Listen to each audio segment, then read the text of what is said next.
بسم الله الرحمن الرحيم رب يسر ولا تؤسر وتمم بالخير وبك نستعين.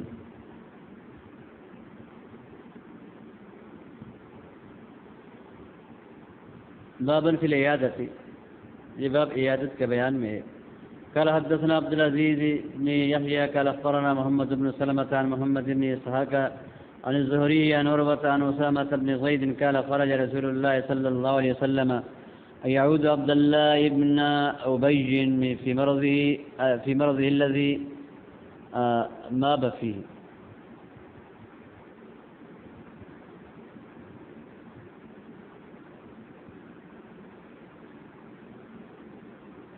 مات فيه ہونا پر میرا لفظ با ہے غالب مات فيه کہ نبی کریم صلی اللہ علیہ وسلم جو ہے وہ نکلے عبداللہ ابن ابی کی عیادت کرنے. آپ کی اس مرض میں جس مرض میں عبداللہ ابن ابی جو ہے انتقال ہوا. فلما دخل علیہ عرف فی الموت، کیسے واپس پہ داخل ہوئے تو آپ نے ان میں جو ہے وہ موت کی علامتیں دیکھی، موت کو پہچان لیا کہ یہ مرض الموت ہے. قال قد كنت انهاك عن حب يعود، آپ نے فرمایا کہ میں نے منع کیا کرتا تھا یہودیوں کی محبت سے.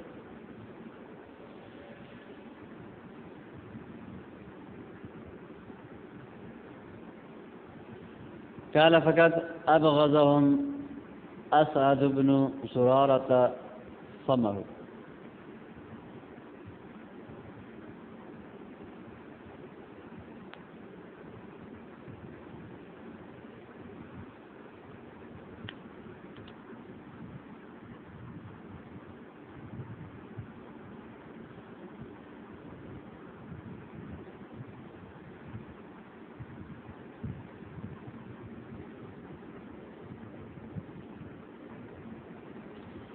فقال تو اس نے عبداللہ ابن ابی نے کہا فقط ابغضهم اسد بن زرارہ، اسد بن زرارہ نے ان سے بغض رکھا. فمہ تو لہذا آپ چپ کرو. یہ اس میں فعل ہے اسلوب کے معنی میں ہے یا اس کا معنی ہے فماذا حصل له ببغض. اسد بن زرارہ کو یہودیوں سے بغض کر کے کیا ملا؟ وہ بھی تو مر گیا نا، اس کو بھی تو موت سے ان کا اس کا بغض نہیں بچا سکتا. اگر میں نے محبت ان سے رکھی ہے تو مجھے کیا نقصان، اس نے نفرت رکھی تو اسے کیا فائدہ ہوا؟ تو یہ اس کی قلت فہم تھی. فلما مات عطاء ابنہ، جب عبداللہ ابن ابی مر گیا تو اس کا بیٹا جو کہ مومن تھا، مسلمان تھا، صحابی تھا، وہ آ گیا. فقال یا نبی اللہ ان عبد اللہ ابن ابی قد مات، اے اللہ کے نبی عبداللہ ابن ابی مر گیا ہے. فاعطنی قمیصک اکفنہ فیہ، مجھے اپنی قمیص دے دے، میں سے اس میں کفن دوں. فنزع رسول اللہ صلی اللہ علیہ وسلم قمیصہ فاعطاہ، آپ نے اپنی قمیص اتاری اور وہ قمیص جو ہے وہ اس عبداللہ ابن ابی کے بیٹے کو دے دی. سبحان اللہ. یہ نبی کریم صلی اللہ علیہ وسلم جو ہے وہ نبی رحمت ہیں اور تمام جہانوں کے لیے آپ کو رحمت بنا کے بھیجا، یہاں تک کہ اپنے جانی دشمن اور سب سے بڑے منافق، اور یہ وہ منافق تھا کہ جس نے حضرت عائشہ صدیقہ رضی اللہ تعالیٰ عنہ کے باپ میں جو افق کا باپ تھا، اس میں اتنی خباثت سے اس نے کام لیا کہ آپ صلی اللہ علیہ وسلم کو اور تمام صحابہ کو اور تمام مسلمانوں کو شدید تکلیف سے دوچار کیا. اس سب کے باوجود نبی کریم صلی اللہ علیہ وسلم نے اپنی قمیص تک اس کے کفن کے لیے اتار کے دے دی. یہ اور بات ہے کہ اس کو ان چیزوں نے نفع نہیں دیا، لیکن آپ صلی اللہ علیہ وسلم نے جو ہے وہ رحمت اور نرمی کا برتاؤ کیا. بابن فی عیادت ذمی کی عیادت کا بیان ہے. قال حدثنا سليمان بن حرب قال اخبرنا حماد يعني ابن زيد بن ثابت عن انس ان غلاما من اليهود كان مرضا، ایک یہودی بچہ جو ہے وہ بیمار ہو گیا. فاتاه النبي صلی اللہ علیہ وسلم يعوده، نبی کریم صلی اللہ علیہ وسلم اس کی عیادت کرنے آئے. فقال عند راسه، اب اس کے سر کے پاس بیٹھے. فقال له اسلم، آپ نے کہا بچے مسلمان ہو جاؤ.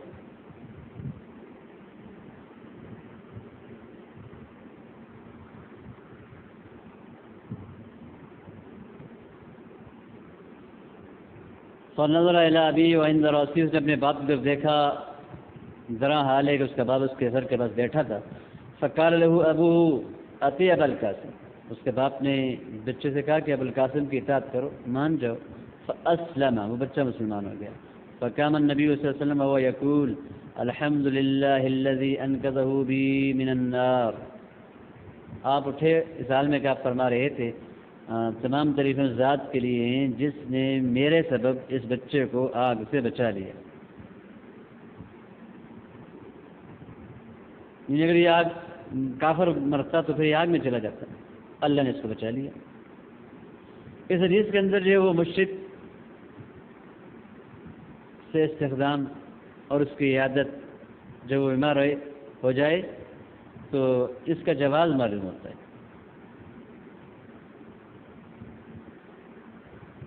تو بچے پر اسلام پیش کرنے کا جواز بھی اس سے معلوم ہوتا ہے. اگر یہ صحیح نہ ہوتا تو آپ کبھی پیش نہ کرتے. یہ کام ٹھیک ہے، آپ نے اس پہ اسلام پیش کیا.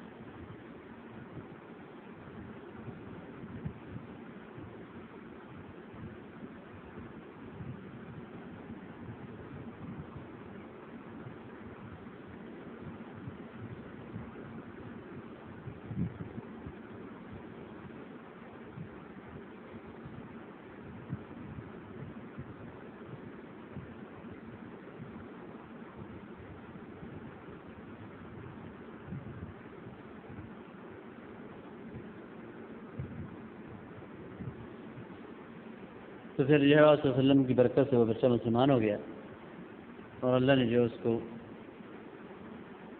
اس آگ سے بچا لیا جس میں یہ حالت کفر میں اس لیے جانا ضروری تھا.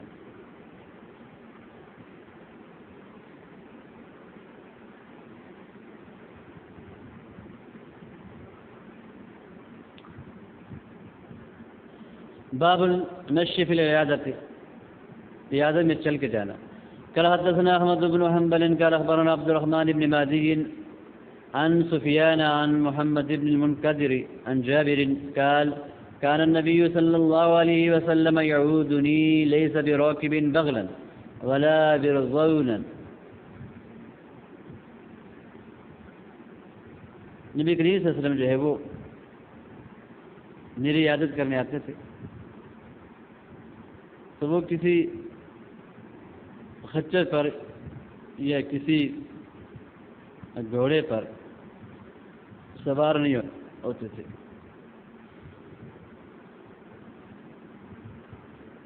برزون اجمی گھوڑے کو کہتے ہیں.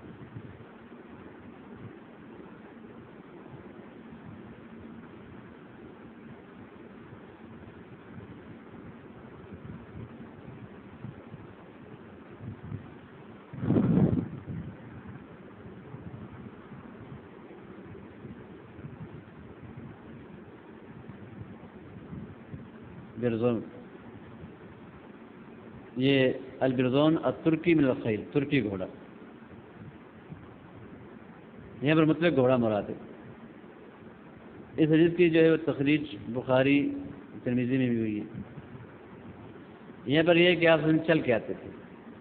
حدیث میں یہ بھی ثابت ہے کہ آپ صلی اللہ علیہ وسلم جو ہے وہ سوار ہو کے بھی عیادت کرنے آئے ہیں.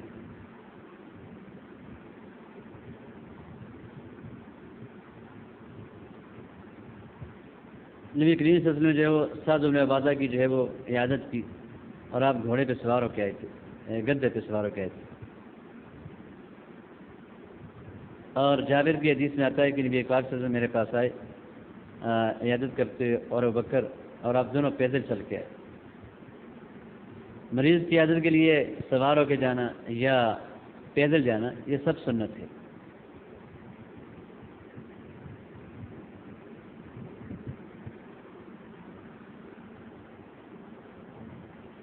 باب فی فضل اعادت علی وضوء.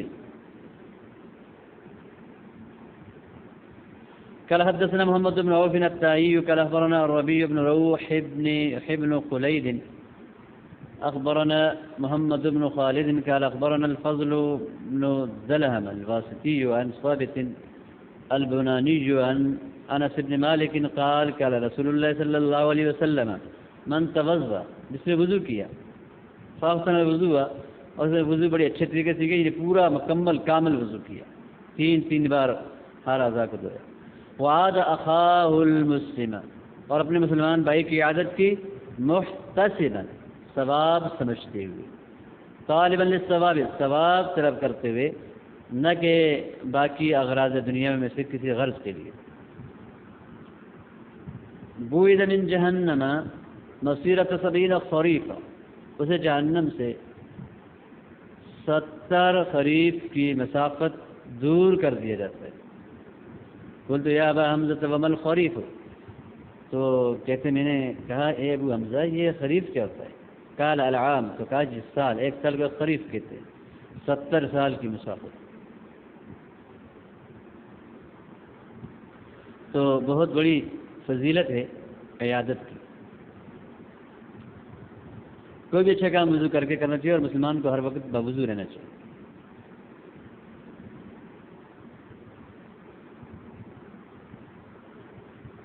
قال ابو داود والذي تفرد به البصريون منه العيادة وهو متوضئ۔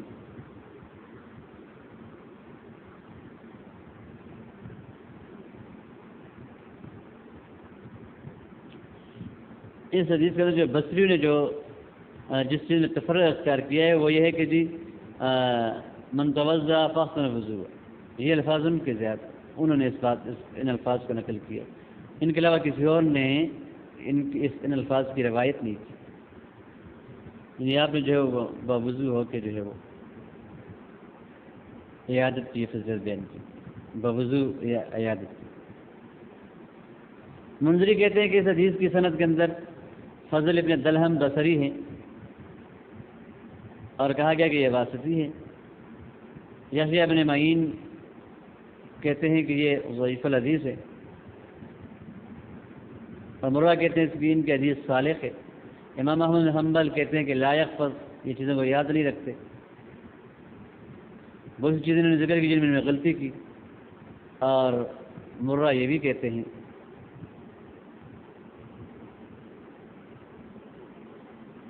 لیس به باس۔ ابن حبان کے بارے میں کہا کہ کان ممن یخفی فلم یخفش فتو حتی یبطل الاحتجاج به، کہ یہ غلطی کیا کرتے تھے لیکن اتنی غلطی بڑی نہیں ہوتی تھی کہ جس سے ان کا یہ حدیث پر احتجاج ہی ختم ہو جائے۔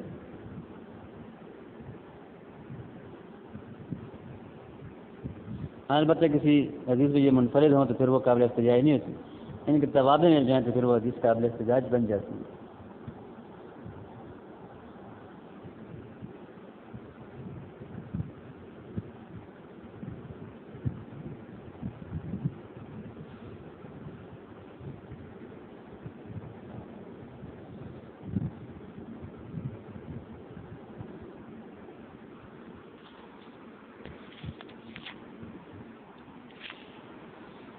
قال حدثنا محمد بن كثير قال أنبأنا شعبة عن الحكم عن عبد الله بن نافع عن علي قال ما من رجل يعود مريضا ممسيا إلا خرج معه 70,000 ملك 70,000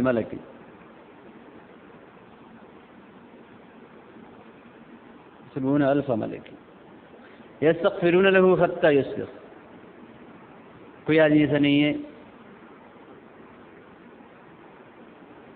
کہ جو کسی مریض کی شام کے وقت عیادت کرے، مگر یہ کہ اس کے ساتھ 70,000 فرشتے نکلتے ہیں جو اس کے لیے صبح ہونے تک دعائے مغفرت کرتے ہیں۔ وَكَانَ لَهُ خَرِيفٌ فِي الْجَنَّةِ،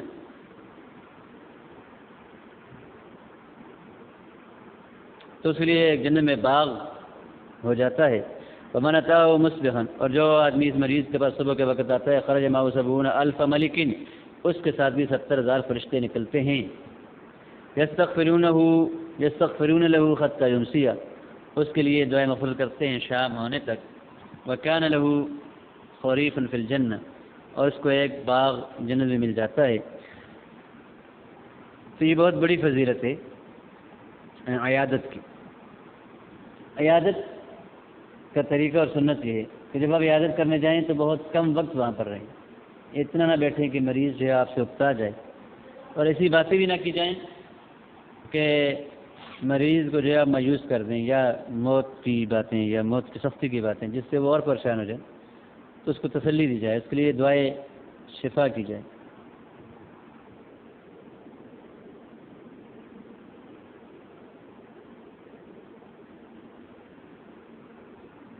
منذی کہتے ہیں کہ حدیث موقوف ہے،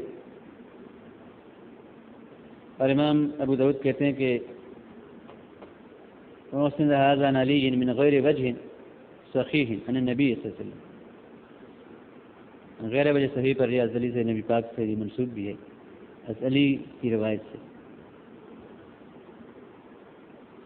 قال حدثنا عثمان بن ابي شيبه قال اخبرنا ابو معاويه قال اخبرنا اعمش عن الحكم عن عبد الرحمن بن ابي ليلى عن علي عن النبي صلى الله عليه وسلم بمعنى ولم يذكر الخريف، جنت میں باغ کا ذکر نہیں، باقی حدیث یہ بیان کی ہے اس روایت سے۔ قال ابو داود رواه منصور عن الحكم كما رواه الشعبہ، منصور نے حکم سے ایسی روایت کی جیسے کہ شعبہ نے روایت کی۔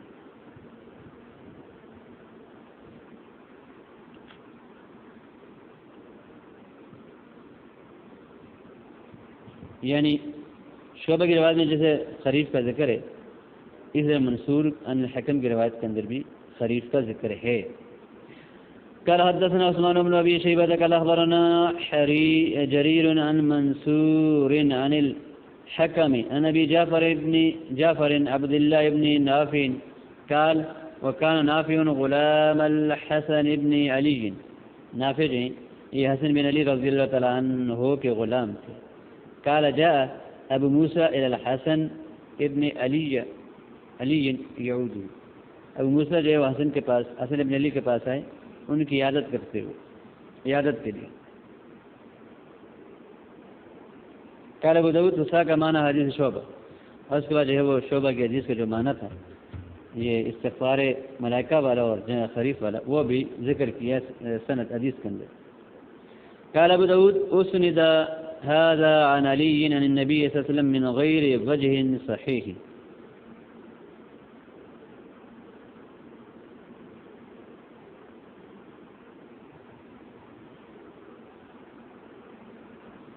منذری کہتے ہیں کہ ترغیب کے اندر ہے کہ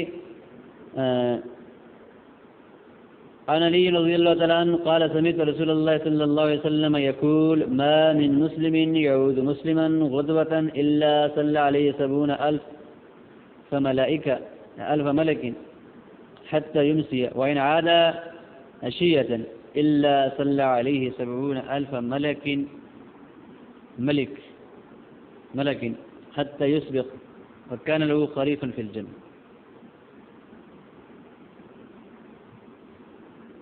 ترمذی کہتے ہیں نے اس کو روایت کیا اور پھر کہا کہ حسن حدیث حسن غریب، اور یہ روایت جو ہے علی سے موقوفاً بھی ذکر کی گئی ہے۔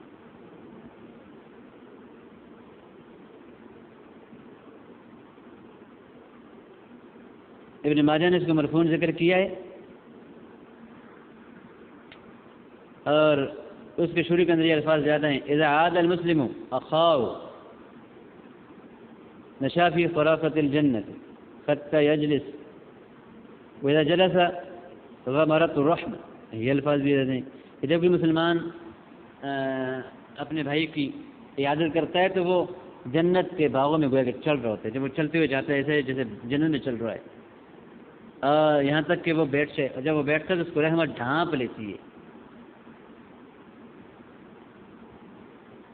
اور ابن ماجہ اور احمد کی روایت کے اندر کان لہو خریف فی الجنہ کے الفاظ نہیں ہیں۔ ابن حبان نے اپنی صحیح ابن حبان کے اندر بھی اس حدیث کو مرفوع ذکر کیا ہے، لیکن اس کے لفظ یہ ہیں ما من مسلم یعود مسلما الا یبعث اللہ الیہ 70,000 ملک یصلون علیہ فی ای ساعۃ النہار حتی یمسی وفی ای ساعات اللیل حتی یصبح۔ حاکم نے بھی اس کو مرفوع ذکر کیا ترمذی ہی کی طرح، اور انہوں نے کہا کہ صحیح علی شرطہما۔ خرافہ فی الجنہ کے لفظ میں پر آئے ہیں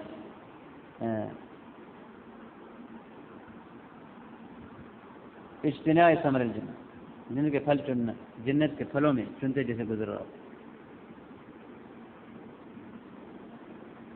مطلب یہ کہ جیسے آدمی ایک پھل چنتا ہے اس کو پھل ملتے ہیں، عیادت کرنے والے کو بھی ایسے ہی جیسے وہ ثواب چن رہا ہو۔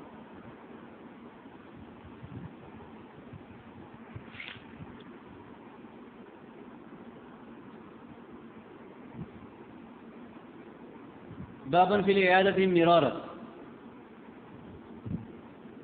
بار بار عیادت کرنے کے بیان میں یہ باب ہے۔ قال حدثنا عثمان بن ابی شیبہ قال اخبرنا عبد الله بن نمير عن هشام بن عروة عن ابي عائشة قالت لما اصيب سعد بن معاذ يوم الخندق رماه رجل في اكحل فضرب عليه رسول الله صلى الله عليه وسلم خيمة في المسجد ليعوده من قريب۔ کسی کی جو ہے بار بار عیادت کرنا،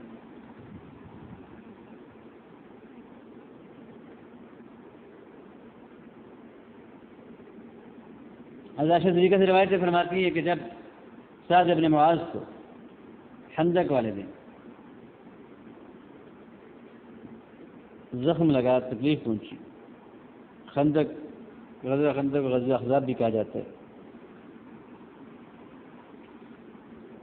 اب ان کو کیا تکلیف پہنچی؟ رما رجل فی الاکحل، اکحل کسی آدمی نے جو ان کے ذرا کے بالکل درمیان میں جو ہے وہ مارا تھا۔ فضرب علیہ رسول اللہ صلی اللہ علیہ وسلم، تو آپ نے ان پر ایک خیمہ لگا دیا مسجد میں تاکہ جو ہے وہ قریبی سے اب اس کی عادت ان کی عادت کر سکے، یعنی تاکہ نبی کریم صلی اللہ علیہ وسلم جو ہے وہ ساتھ کی قریب سے عادت کر سکے۔ اس حدیث میں عذر کی بنا پر مسجد کو رہائش بنانا جائز، رہائش بنانے کے جواز پر دلیل ہے۔ اور اس میں یہ بھی ہے کہ سلطان یا عالم جب اس کے لیے جو ہے وہ کسی مریض کی عیادت مشکل ہو، شاک گزرے،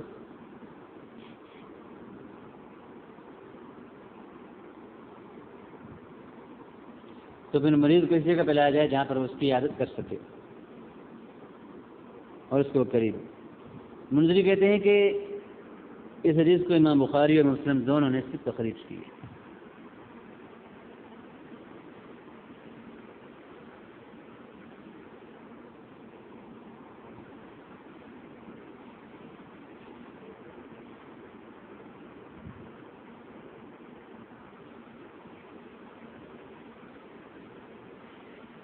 یہاں پر ترجمۃ الباب سے مناسبت وہی مانا ہے کہ آپ نے اتنے قریب ان کا خیمہ لگا دیا تھا کہ ایک بار جانا تو آپ جا کے دیکھ لیتے، تو یہ تھا کہ تاکہ آپ بار بار ان کی عادت کر سکے اور ان کی جو حالت کی خبرگیری کر سکے،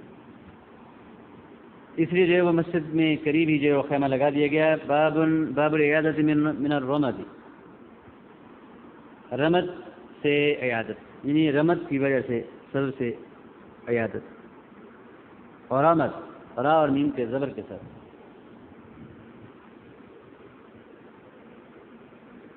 آنکھ میں سوجن وغیرہ ہو جاتی ہے اور آنکھ خراب ہو جاتی ہے، اسے رمد کہا جاتا ہے۔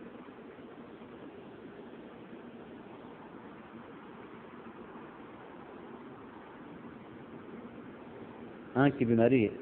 قال حدثنا عبد الله بن محمد النفيلي قال اخبرنا حجاج بن محمد عن يونس بن ابي اسحاق عن ابي زيد بن ارقم قال عادني رسول الله صلى الله عليه وسلم من وجع كان بعيني، آج اس نے میری عادت کی اس درد کی وجہ سے جو میری آنکھوں میں تھا، یعنی میری آنکھ کی بیماری مسئلہ تھا، تو آپ نے میری عادت کی۔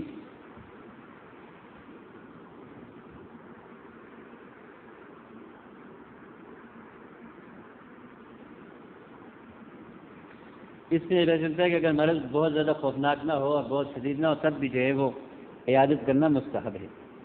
میرے سر کا درد ہو، کسی کو دانت کا درد ہو وغیرہ ذالک۔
اس کے مقابل بھی حدیثیں ہیں کہ ثلاثۃ لیس لہم عیادہ العین والدم والظرف، یعنی آنکھ کی بیماری میں جو عیادت ثابت نہیں۔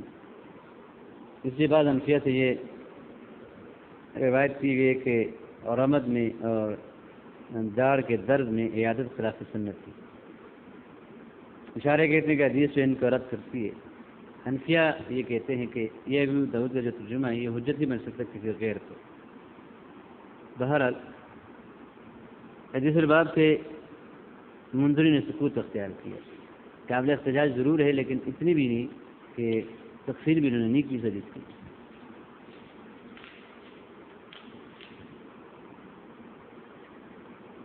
قال باب الخروج من الطاعون،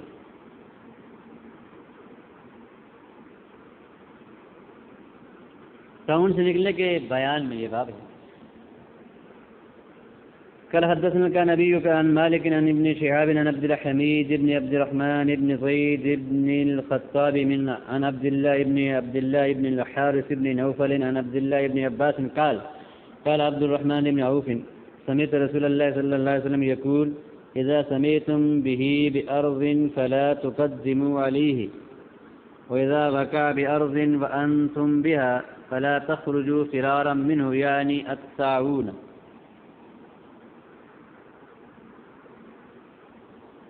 عبد الرحمن بن عوف سے کہتے ہیں میں نے نبی پاک سے سنا کہتے ہوئے جب تم طاعون کا کسی بیماری کسی زمین میں جو ہے وہ سنو اس زمین پہ نہ جاؤ۔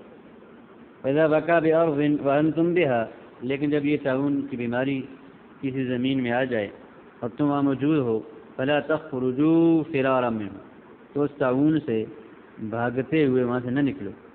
راوی یہاں پر بھی اور منہ کی ہو ضمیر سے طاعون مراد دے رہے۔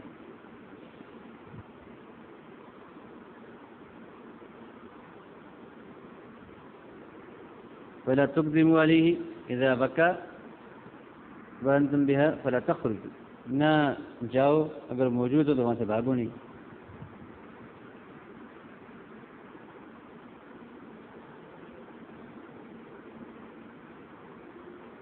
یعنی تم پر حرام ہے یہ کہ تم جو ہے وہ کسی وبا والے مقام میں جو ہے وہ باہر سے جا کے گھس جاؤ،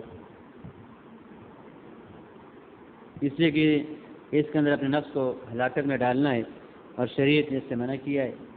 اللہ فرماتے ہیں وَلَا تُلْقُوا بِأَيْدِيكُمْ إِلَى التَّهْلُكَةِ، لیکن جب طاعون آئے اس حال میں کہ تم وہاں موجود ہو تو پھر وہاں سے بھاگنے کی اجازت نہیں ہے۔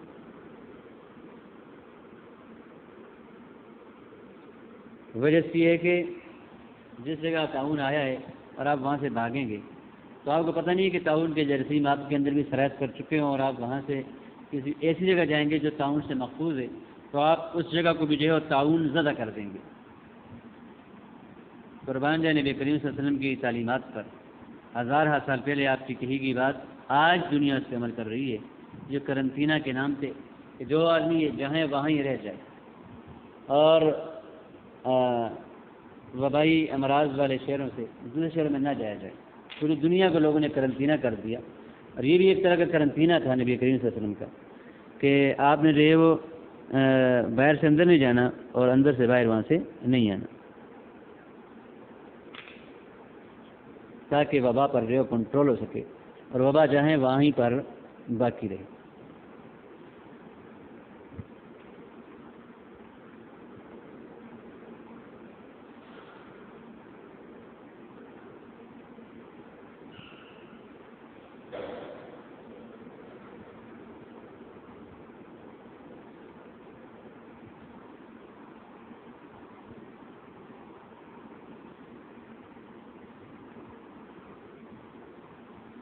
منذ کہتے ہیں کہ حدیث کو بخاری اور مسلم نے بڑی تفصیل سے بیان کیا ہے، لمبا بیان کیا۔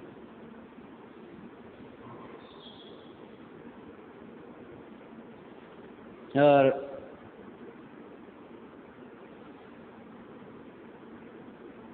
عائشہ صدیقہ نے جو ہے وہ طاعون سے بھاگنے کو فرار من الضعف قرار دیا، جس طرح وہ گناہ ہے اسی طرح یہ بھی گناہ ہے۔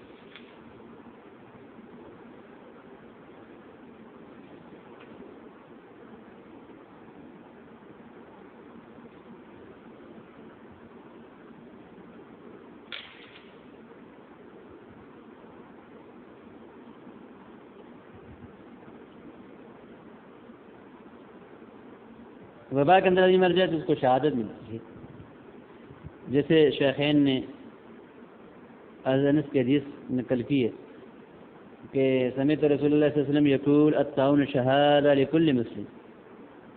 اور بخاری نے عائشہ صدیقہ سے روایت نقل کی ہے سألت رسول اللہ صلی اللہ علیہ وسلم عن الطاعون فقال كان عذابا يبعث الله على من كان قبلكم. تم سے پہلے لوگوں پر تو یہ عذاب تھا، بطور عذاب بھیجی جاتی تھی طاعون کی بیماری. فجعل الله رحمة للمؤمنين، تو اللہ نے اس کو جو ہے وہ ایمان والوں کی رحمت بنا کے بھیج دیا. ما من عبد يكون في بلد يكون فيه فيمكث، کوئی آدمی نہیں ہے جو کسی شہر میں ہو کوئی مومن کوئی بندہ چاہیے اور اس میں جو بیماری آ جائے تو اس کو وہیں چاہیے کہ وہیں ٹھہرے. لا يخرج صابرا، وہ نہ نکلے وہاں صبر کی حالت میں رہے، مختصبا ثواب کے حصول کی نیت سے رہے. یعلم انه لا يصيبه، اور وہ یہ بات یقین سے جان لے تو اس کو نہیں پہنچ سکتی کوئی مصیبت الا ما كتب الله له، اگر وہی جو اللہ نے اس کے لکھی ہے. الا كان له مثل اجر الشہید، ہاں اگر اس کو مل گئی یہ بیماری پہنچ گئی تو اس کے لیے شہید کا اجر ہوگا.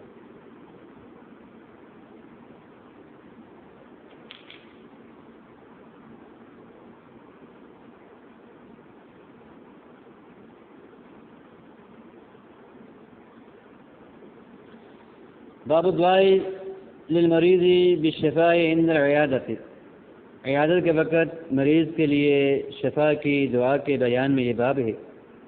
قال حدثنا هارون بن عبد الله قال اخبرنا مكي بن ابراهيم قال اخبرنا الجعيد عن عائشة بنت سعد ان اباها قال اشتكيت بمكة فجاءني رسول الله صلى الله عليه وسلم يعودني ووضع يده على جبهتي ثم مسح صدري وبطني ثم قال اللهم اشف سعدا واتمم له هجرته.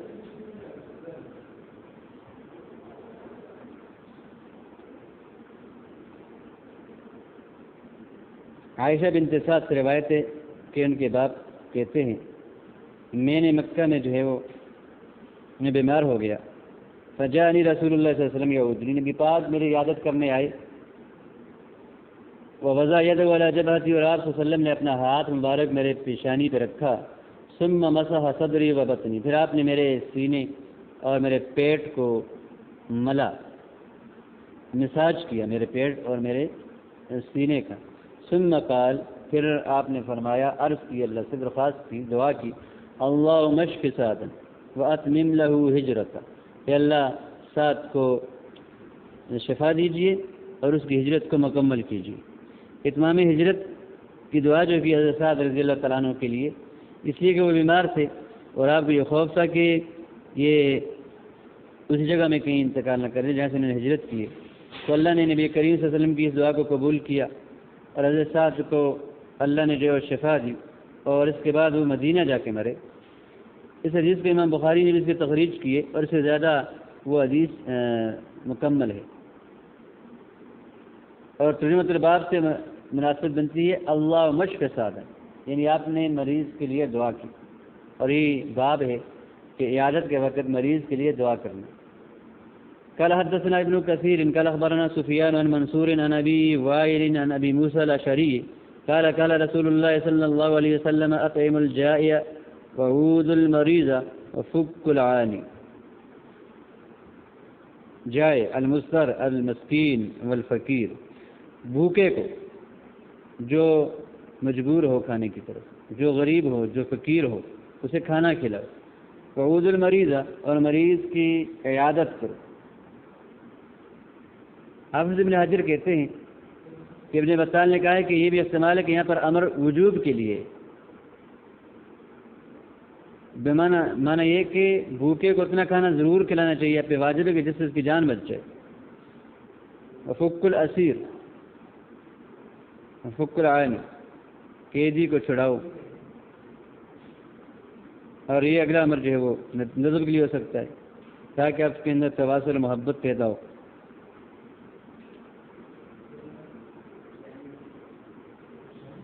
جمہور کہتے ہیں کہ یہ اصل میں سارا ندب ہی ہے، یہ سارے کام جو بیان ہوئے.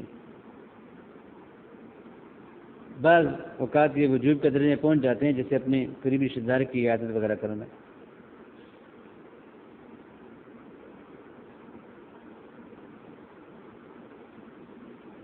عانی کہتے ہیں اسیر کو، فکہ تخلیص بالفداء، فدیہ دے کے پیسے دے کے اس کو چھڑا دو، جو کافروں یا مجوس وغیرہ کے ہاتھ میں ظلمن۔ بخاری نے اس حدیث کو کتاب الاطعمہ اور کتاب النکاح اور کتاب المرضہ میں سے تخریج کی ہے۔ امام نسائی نے بھی اس کی تخریج کی ہے، واللہ تعالی عالم۔ یہاں پر یہ حدیث جو ہے وہ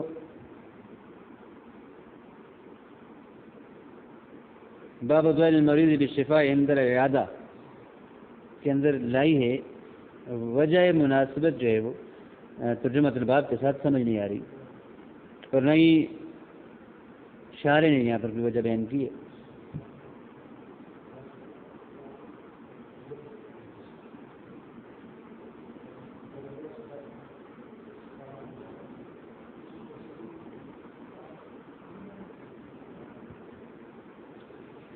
قال سفیان والعانی الاسیر، سفیان نے عانی کی تفسیر بھی اس سے مراد کہہ دی ہے۔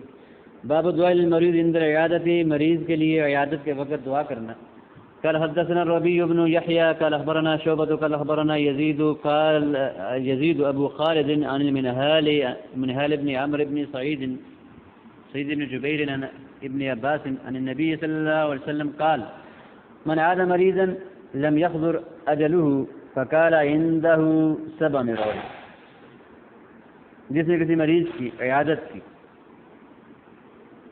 اس کی مرض کے اندر، ایسا مریض کہ جس کی جو ہے وہ وقت پورا نہیں ہوا ابھی، تو وہ اس کے پاس 7 مرتبہ یہ کہے اسأل اللہ العظیم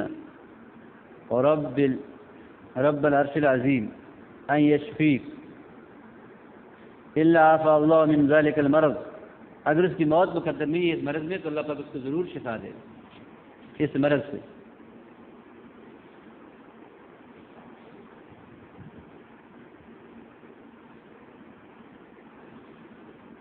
مطلب یہ کہ فلم یقل ذلک الا عافى، یہ بات نہیں کی جائے گی مگر اللہ اس کو شفا دے گا۔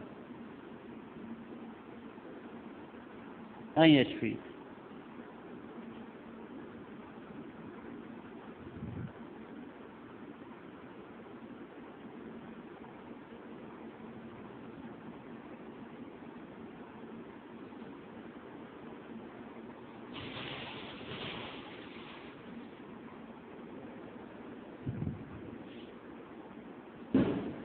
قال حدثنا يزيد بن خالد الرملي قال اخبرنا ابن وهب عن حيي بن عبد الله بن ابي عبد الرحمن الخبولي عن ابن عمرو قال النبي صلى الله عليه وسلم اذا جاء الرجل يعود مريضا فليقل، جب کوئی آدمی آئے کسی مریض کی عیادت کرنے تو اسے چاہیے کہ وہ کہے اللہم اشف عبدک، اے اللہ اپنے بندے کو شفا دے،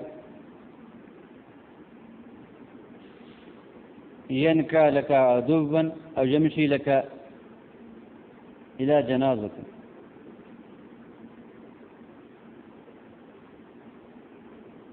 آپ کے لیے کسی دشمن کو زخمی کرے گا، یہ کفار یا ابلیس یا اس کے جنود میں سے۔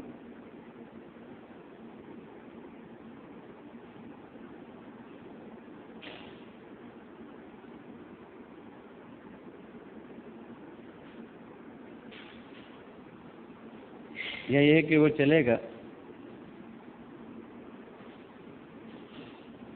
آپ کے حکم اور آپ کی خوشنودی کے حصول کے لیے کسی جنازے میں، یا الی صلاۃ، یا کسی نماز کی طرف۔ یہ بات کو شفا دے دیں گے تو یہ یا تو کسی کا آپ کے خوشنودی کے لیے، آپ کی رضا کے لیے، الہ کلمہ اللہ کے لیے کسی کافر کو زخمی کرے گا، کسی کافر کا کلا کما کرے گا، یا کسی مسلمان کے جنازے میں یہ اٹھ کے جائے گا۔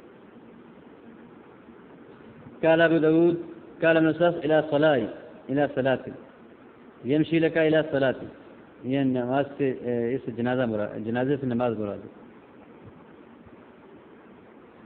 تو یہ بھی کہتے ہیں کہ یہاں پر نکایا اور تشیل جنازہ میں جو جمع کیا گیا اس لیے کہ اول قذف ہے، اللہ کے دشمن پر عقاب اور سزا اتارنا، اور دوسرا جو ہے وہ اللہ کے ولی کی طرف جو ہے وہ ایصال رحمت میں کوشش کرنا ہے۔ اس حدیث میں جو ہے وہ سکوت کیا ہے منذری نے، ابن حبان اور حاکم نے بھی اس کی تخریج کی ہے۔